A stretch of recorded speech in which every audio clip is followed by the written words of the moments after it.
What would the Empire be without its army?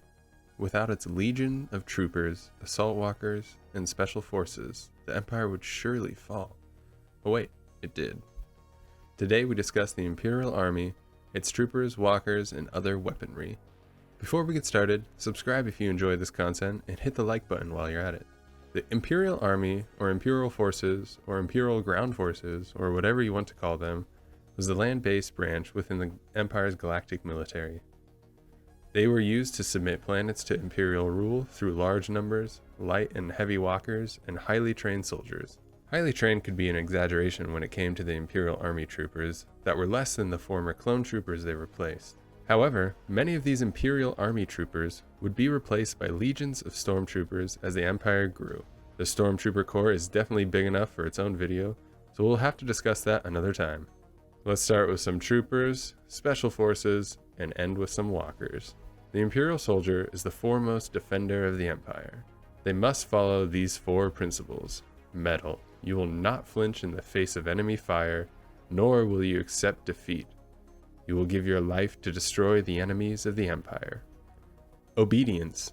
Obey orders, never question them. The chain of command exists for a reason.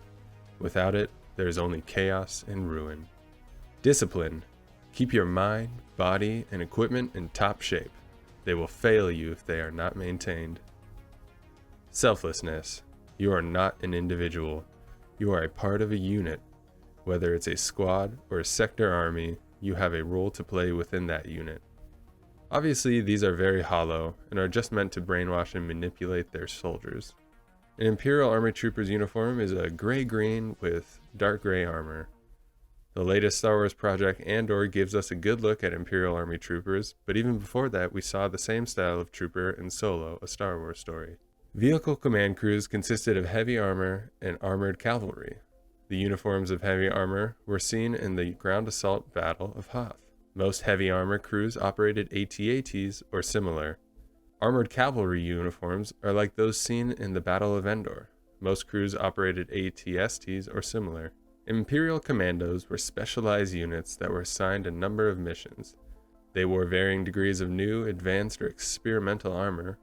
One of the most recognizable of these commando teams was Inferno Squad. Heavy armor and armored cavalry was used to support army troopers and other Imperial units by utilizing heavy weaponry to utterly obliterate the enemy forces. The most famous of these is the AT-AT. AT-AT of course stands for All-Terrain Armored Transport. They stand over 20 meters tall. Their heavy armor is nearly impervious to anything short of proton torpedoes.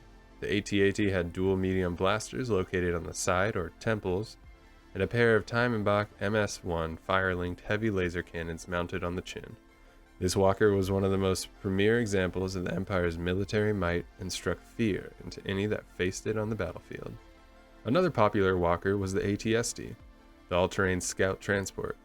This walker was used to screen large walkers' flanks or on swift reconnaissance missions or as troop support.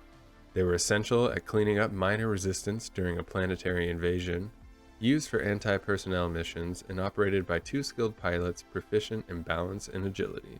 The weapons on this light walker were also impressive: two chin-mounted MS-4 twin blaster cannons, capable of firing 2 kilometers, one cheek-mounted 88i twin light blaster cannon, and one cheek-mounted DW-8 grenade launcher. The viewports were designed to give the impression of a large soulless beast or an imposing droid standing at 9 meters tall. However, the viewports were unnecessary due to the advanced scopes and scanners. The last walker I'm going to mention is the AT-DP, the All-Terrain Defense Pod. This walker appeared in Star Wars Rebels. It was roughly 2 meters taller than the AT-ST at 11.6 meters. It had a single MAAD-38 heavy laser cannon capable of destroying a walker of similar size. The pod was made of heavy plate armor with room for a single pilot and gunner positioned behind. There's many other walkers, including the AT-PT, AT-RT, AT-AA, and the SPHA, which was a slow-moving artillery vehicle with legs. Not all of the Imperial Army's armor were walkers. Some operated on tread, wheels, and repulsor lifts. The heavy armor consisted of the Clone Wars era HAV A6 Juggernaut, the Imperial Class 1H repulsor tank, in the Imperial troop transport.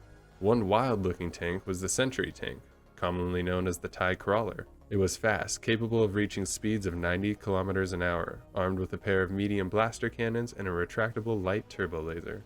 Scouts often used speeder bikes such as the 74Z speeder bike, as seen on the forest moon of Endor. Other scout speeder bikes like the Biker Advanced Recon Commando, or BARC, were used but were more outdated. You may recognize these as Clone Wars era. The Imperial Army doesn't get the same praise the Imperial Navy does. Without them fighting in the dirt, subjecting planets to the Empire's rule, we'd have a galaxy of chaos. Or should I say freedom? I'm sure the Empire sees these two as the same. I will definitely have to cover stormtroopers and all their different specializations in a separate video. Let me know what your favorite part of the Imperial Army is in the comments below. Like and subscribe, have an amazing day, and may the Force be with you.